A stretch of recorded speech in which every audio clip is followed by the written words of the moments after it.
Hey guys, welcome back to our channel Bollywood daily hub, जहां हम आपके लाते हैं बॉलीवुड और एंटरटेनमेंट में जुड़ी ताज़ा खबर। सबसे पहले आज हम बात करने वाले हैं 90 के दशक की खूबसूरत और टैलेंटेड एक्ट्रेस ममता कुलकर्णी के बारे में, जो एक बार फिर सुर्खियों में है। क्या आप जानते हैं कि करण अर्जुन, क्रांतिवीर और तिरंगा जैसी सुपरहिट फिल्मों में नजर आ चुकी ममता अब आध्यात्मिक जीवन की तरह जी रही हैं और हाल ही में उन्होंने अपने फिल्मी करियर से लेकर विवादों तक कई चौंकाने वाले खुलासे किए। चलिए आपको बताते हैं कि पूरा मामला क्या है। दोस्तों, ममता कुलकर्णी जब फिल्म इंडस्ट्री में आई तो उनकी खूबसूरती और बोल्ड अदाओं से सबको हैरान कर दिया था, लेकिन उनके करियर का सबसे बड़ा विवाद तब हुआ जब उनका टॉपलेस फोटोशूट सामने आया।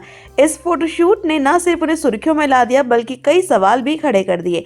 अब इतने सालों बाद ममता ने इस पर अपनी चुप्पी तोड़ी है। उन्होंने बताया कि जब उन्होंने ये फोटोशूट किया था तब वो सिर्फ 9वीं क्लास में पढ़ रही थी। जी हाँ, उन्होंने कहा कि स्टारडस्ट मैगजीन वालों ने उन्हें डेमी मूर की एक तस्वीर दिखाई थी जो उन्हें कहीं से भी अश्लील नहीं लगी। उस वक्त उन्हें इस तरह के फोटोशूट की गहराई से जानकारी नहीं थी।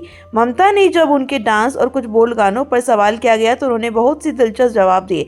उन्होंने कहा कि माधुरी दीक्षित जैसी बड़ी एक्ट्रेस भी जब डांस करती हैं तो गानों के बोलों पर ध्यान नहीं देती। हमारा ध्यान सिर्फ हमारे डांस स्टेप पर होता है, यानी कि एक्टर और एक्ट्रेस अपने रोल और परफॉर्मेंस पर फोकस करते हैं, ना कि गानों के लिरिक्स पर। ममता कुलकर्णी का बॉलीवुड करियर ज्यादा लंबा नहीं रहा, लेकिन जितना भी रहा उन्होंने अपनी पहचान बनाई, लेकिन फिर वो अचानक इंडस्ट्री से गायब हो गई। पिछले कुछ सालों में वो अपने आध्यात्मिक जीवन की वजह से चर्चा में रही। अब खबरें आ रही हैं कि उन्हें महामंडलेश्वर के पद से हटा दिया गया है। इस मुद्दे पर भी उन्होंने खुलकर बात की, लेकिन वो अब भी अपनी आध्यात्मिक यात्रा में आगे बढ़ रही हैं।